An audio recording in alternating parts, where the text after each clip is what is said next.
In this video, we're going to add a color scheme to our graphic.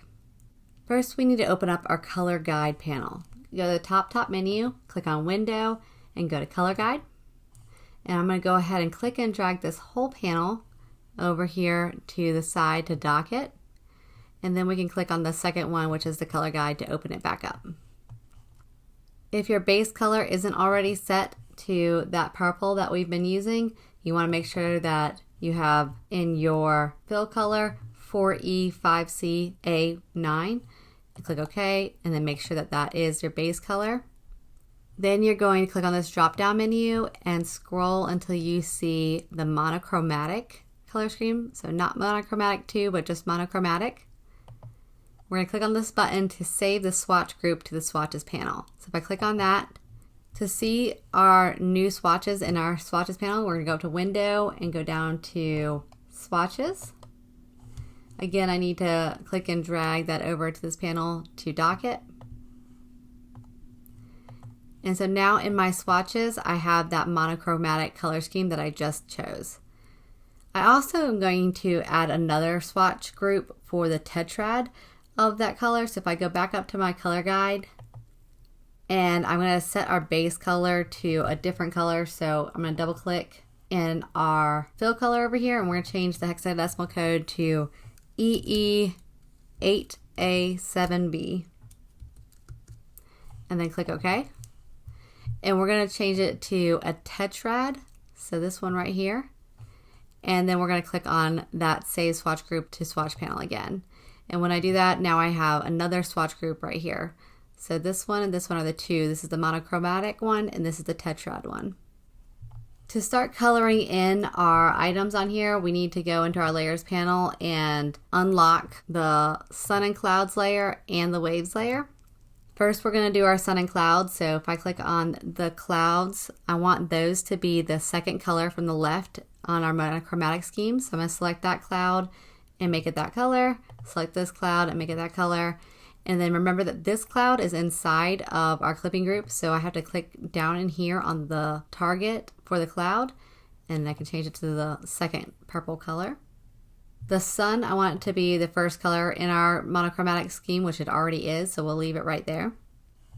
The waves, we're going to do the first and third wave to be the third purple color. Do a little bit of tricky work here. So this first one, this target right here for the first wave, is going to be the third color, so that dark one right there. And then I'm going to go down to not the second wave, but the third wave, and it's going to be that dark color as well. The other two waves, so the second one right here is going to be the last color in our monochromatic group, and the fourth wave is also going to be that last color.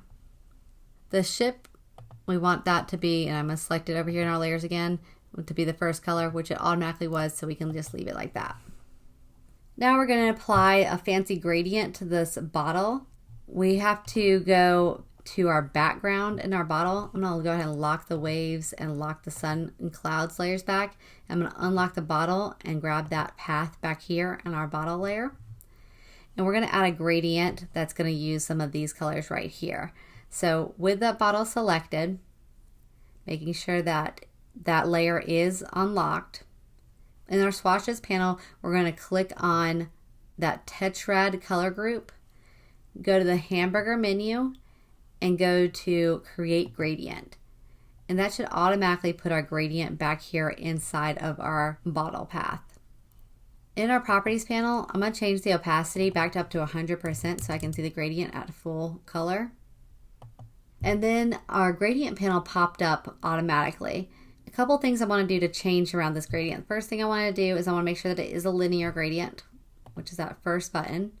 I'm going to change the angle for the gradient to be 90 degrees. So it's going up and down now.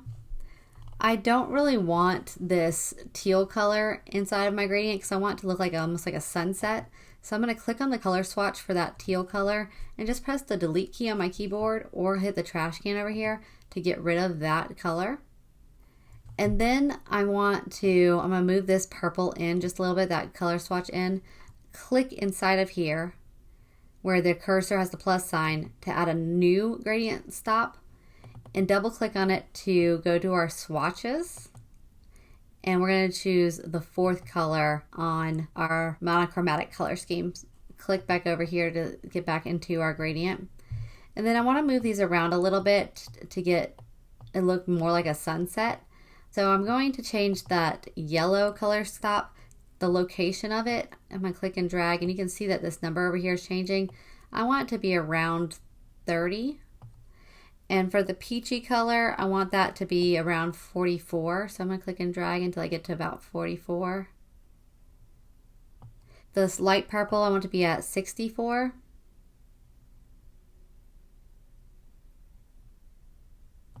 And the dark purple to about 80. So it looks something like that. You can go ahead and close out of the gradient panel, or you can click and drag it and dock it over here on the side. Next, we're going to create a color for all the area that's white over here that looks like a drop shadow into the bottle. So to do that, I'm going to go to my layers panel. I'm going to copy this entire bottle layer up to the top of my layer stack. So to copy it, I'm just going to hold down that Option key or Alt key if you're on a Windows computer. Click and drag that whole entire bottles layer all the way above the boat layer. And now I have a copy of it. So that was my original, and this is my new one. I'm going to go ahead and lock my original down there, and now I can work on this top one. So with that path selected, I'm going to change the color to the first color of our monochromatic scheme. I'm going to get my rectangle tool and draw a rectangle that goes from the top left-hand corner of our artboard all the way down to the bottom right-hand corner. It's going to cover up everything. So you see the big rectangle and the bottle path right there. I'm going to select both of those. So I'm holding down the Shift key to select both so that there's a target on both of them. Go back over to our Properties panel, and then we're going to use the Exclude button to basically cut out the bottle from that shape. So if you look in our Layers panel now, you can see the rectangle. It's a compound path, a rectangle with the bottle inside of it. We need to go back over to Properties and add the drop shadow to this as well. So we're going to go to Stylize, Drop Shadow, same settings as before, click OK. And now we need to save our work. So File, Save, Command S or Control S if you're on a PC. Thanks for watching. This completes video 5. Click here to move on to video 6, and we'll see you in the next video.